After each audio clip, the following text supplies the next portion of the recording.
আসসালামু আলাইকুম সবাইকে ওয়েটিং নিউজ ইউটিউব চ্যানেলটির পক্ষ থেকে স্বাগতম। আশা করছি আপনারা সবাই খুব ভালো আছেন। যারা যারা এমপিওভুক্ত শিক্ষক রয়েছেন, আপনার স্কুল কলেজ মাদ্রাসা কারিগরি বলেন বেসরকারি সকল শিক্ষকদের বাড়ি ভাড়া কিন্তু 500 টাকা বাড়ানো হয়েছে। আপনি ঠিকই শুনেছেন এবং ঠিকই দেখেছেন।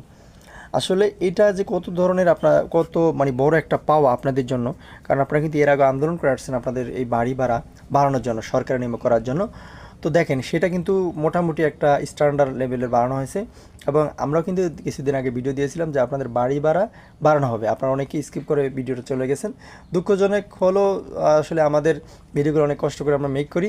তো আপনারা যদি আপনার ভালোভাবে শেষ পর্যন্ত দেখেন তাহলে কিন্তু ভিডিওগুলো স্কিপ করার কোনো সুযোগ থাকবে না। কারণ হচ্ছে আমরা একেবারে প্রুফ সহকারে প্রমাণ সহকারে আপনারা ভিডিও দেই এবং এর ভিতরে কোনো বিন্দু পরিমাণও মিথ্যার কোনো অর্থাৎ আশ্রয় নেই।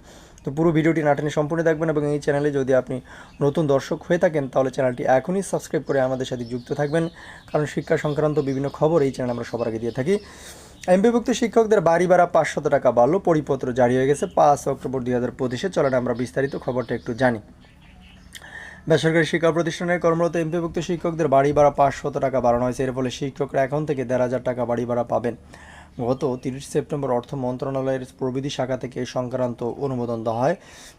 ভাড়া বৃদ্ধির পরিপত্র আজ রবিবার 5 অক্টোবর ওয়েবসাইটে প্রকাশ করা হয়েছে। দেখেন এই যে ওয়েবসাইটে প্রকাশ করা হয়েছে এই দিন থেকে কিন্তু আপনাদের ভাতাটা কার্যকর হবে এবং এটা কিন্তু 1,000 টাকা থেকে বাড়িয়ে 1,500 টাকা করা হয়েছে, অর্থাৎ 1,500 টাকা এখন কিন্তু আপনারা পাবেন।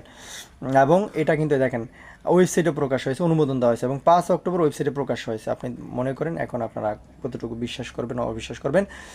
অর্থ মন্ত্রণালয়ের প্রবিধি শাখার উপসচিব মোসাম্মদ শরীফুন্নেসা এতে স্বাক্ষর করেছেন। দেখেন উপসচিব যেহেতু এখানে স্বাক্ষর করেছেন তার ভিতরে বিন্দু মাত্র কিন্তু এখানে মিথ্যার কোনো কিছু নেই। পরিপত্রে বলা হয়েছে বেসরকারি শিক্ষা প্রতিষ্ঠানে কর্মরত এমপিভুক্ত শিক্ষক কর্মচারীদের বাড়ি ভাড়া ভাতা নিম্নোক্ত শর্তাদি পালন সাপেক্ষে 1,000 টাকা হতে বৃদ্ধি করে 1,500 টাকা নির্ধারণ করা হলো। দেখেন 1,000 টাকা পূর্বে পেতেন, এখন কিন্তু আরও 500 টাকা অ্যাড হয়েছে, মানে 1,500 টাকা পাবেন। এবং এবং এখানে কি লেখা আছে, আপনার সত্ত্বে বলা হয়েছে এ ভাতা প্রদানের ক্ষেত্রে যাবতীয় আর্থিক বিধিবিধান অবশ্যইভাবে অনুসরণ করতে হবে এবং এই ভাতা সংক্রান্ত ব্যয় ভবিষ্যতে কোনো অনিয়ম দেখা দিলে বিল পরিশোধকারী কর্তৃপক্ষ উক্ত অনিয়মের জন্য দায়ী থাকবেন। প্রশাসনিক মন্ত্রণালয় কর্তৃক আদেশ জারির তারিখ হতে ভাতা কার্যকর হবে। প্রশাসনিক মন্ত্রণালয় কর্তৃক জিও জারি করে জিও এর 4 কপি অর্থ বিভাগে পৃষ্ঠকরণের নিমিত্তে প্রেরণ করতে হবে। দেখেন এখানে মানে এটা হচ্ছে তাদের প্রশাসনিক যত কাগজপত্র নিয়ম কানুন রয়েছে সেই নিয়ম কানুন এখানে উল্লেখ করা হয়েছে এবং এটা কিন্তু 100% আপনাদের জন্য বাড়ানো হয়েছে এবং আপনারা কিন্তু যেদিন ওয়েবসাইটে এটা প্রকাশ করা হয়েছে ওই দিন থেকে কিন্তু আপনাদের কার্যকর হয়ে গেছে। আসসালামু আলাইকুম।